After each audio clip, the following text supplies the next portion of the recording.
susunod na programa ay rated PG. Ito ay nangangailangan ng patnubay at gabay ng magulang para sa mga batang manunood.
Fred!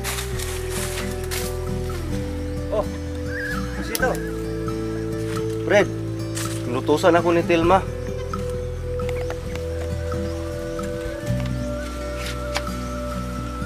Inutusan? Saan? Sa'yo. Sa akin?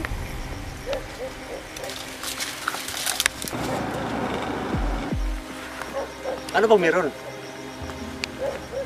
Pinasabi niya sa'yo na kung maaari daw ay pumunta ka sa bahay nila mamayang gabi. Bakit daw?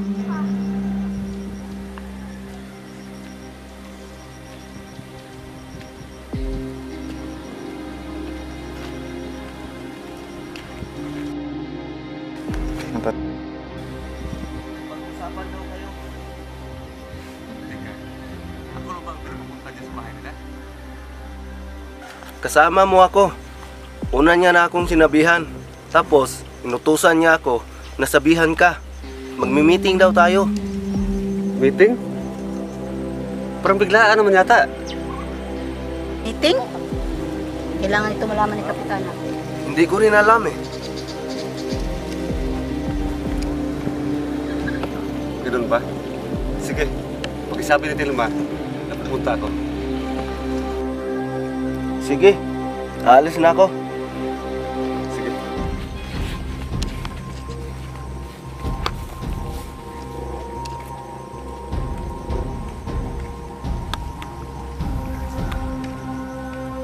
Lakat mo.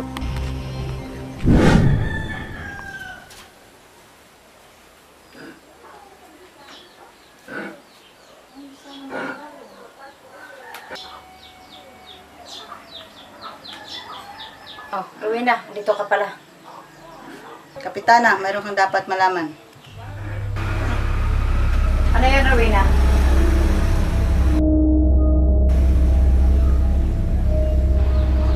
Narinig ko kanina, si Fred at si Luisito nag-uusap. Tapos? Narinig ko na mayroon silang gaganaping meeting mamayang gabi sa bahay ni Telma. Tama ba yung narinig ko, Rowena? Meeting? Opo, tama po kayo. At sino pasimuno ng meeting na yan? Sa palagay ko po si Telma, dahil sa bahay po nila gaganapin.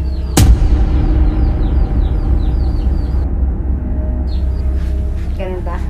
Ikaw, sinabihan ka bang dumalo sa meeting na yan, Rowena? Hindi po, Kapitana. Kung ganun, ibig sabihin, mag-meeting sila na hindi tayo kasali. May naamoy akong hindi maganda sa hotel lang yan. Kapitana, sa palagay ko, ayaw yata ni Telma magiging bagong leader ng mga angka natin. Sa palagay mo, Rowena, mapipigilan ba nila ako? Hindi po. Ako ang anak ng supremo nila. Ako ang nag-iisang anak ng leader nila. At ako din ang nag-iisang tagapagmana ng trono ng aking ama. Tapos may balak silang agawin to sa akin. Ilang taong ko ito hinintay. Matagal na panahon ang pinalipas ko para sa pagkakataong ito. Tapos pagkakait nila sa akin. So, supresahin natin sila, Rowena. Pupunta tayo sa meeting nila. Manggugulo tayo. Tingnan ko lang kung makakapalag ka, Telma.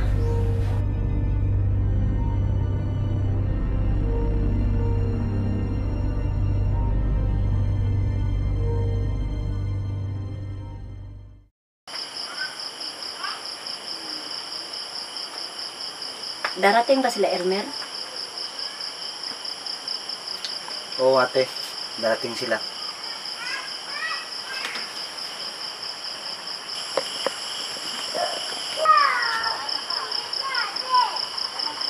Nandito na sila.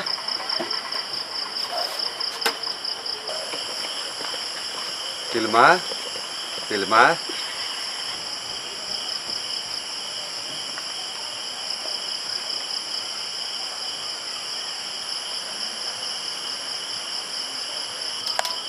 Hali kayo.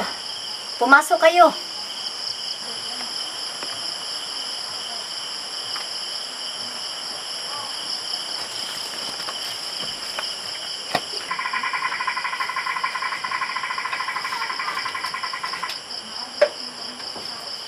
Buti. At dumating na kayo.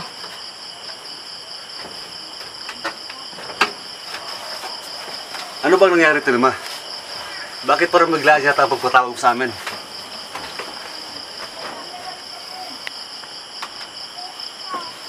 Ganito kasi, Fred. Kaninang umaga, nagkita kami ni Kapitana. Pinag-usapan namin tungkol sa dalawang tao nakapasok sa baryo natin. Ano? May nakapasok? Oo, Lucito. Isang lalaki at isang babae.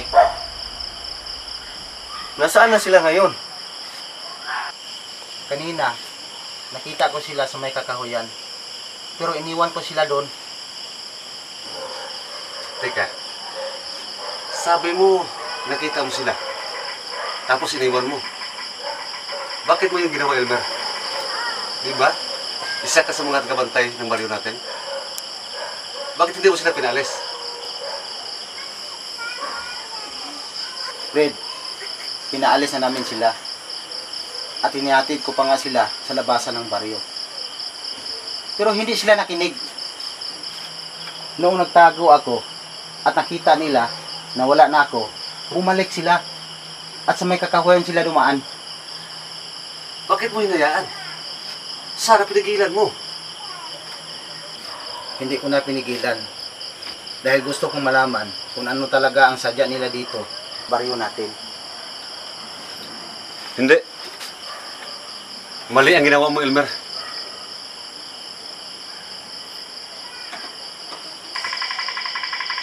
Ano ngayon ang pag-usapan natin, Tilma? Tungkol sa sinasabi kanina ni Kapitana. Bakit? Ano bang sinasabi ni Kapitana kanina? Sinabi niya sa akin kanina, siya na daw ang bagong leader natin. At yung dalawang taong nakapasok ay papatayin niya at kakainin daw natin. Di ba bawal yan sa batas nating mga aswang? Anong bawal, Luisito? Kapitana?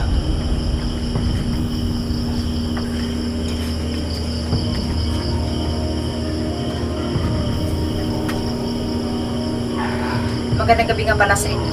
At sorry, sumabat agad ako sa usapan niyo.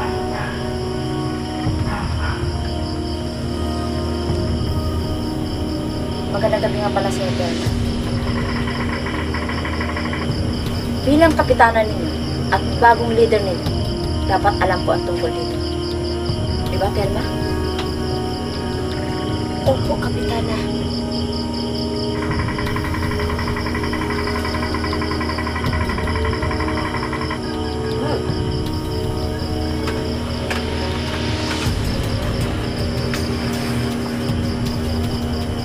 Sige na, simulan niyo na at makikinig ako.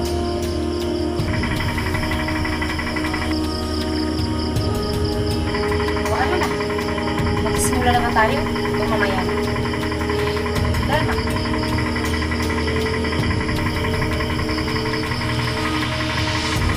Di ba? Ikaw pa simuno ng meeting na ito? Simulan mo na.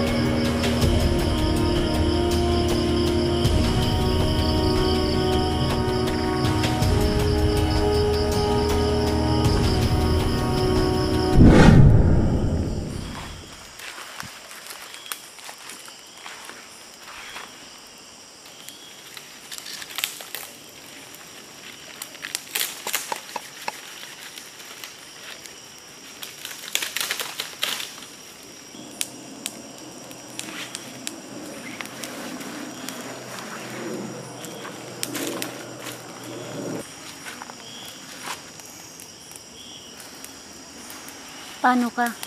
Hindi ka ba giniginaw? Okay lang ako. Doon na lang ako sa harap ng apoy tatambay. Sige, salamat.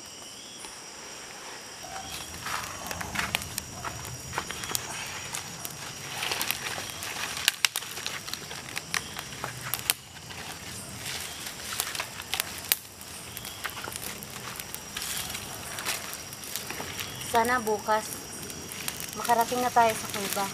At nang sa gayon, makuha na natin ang ginto at makauwi tayo. Sana nga. Kaso, ang hirap hanapin ng kuweba.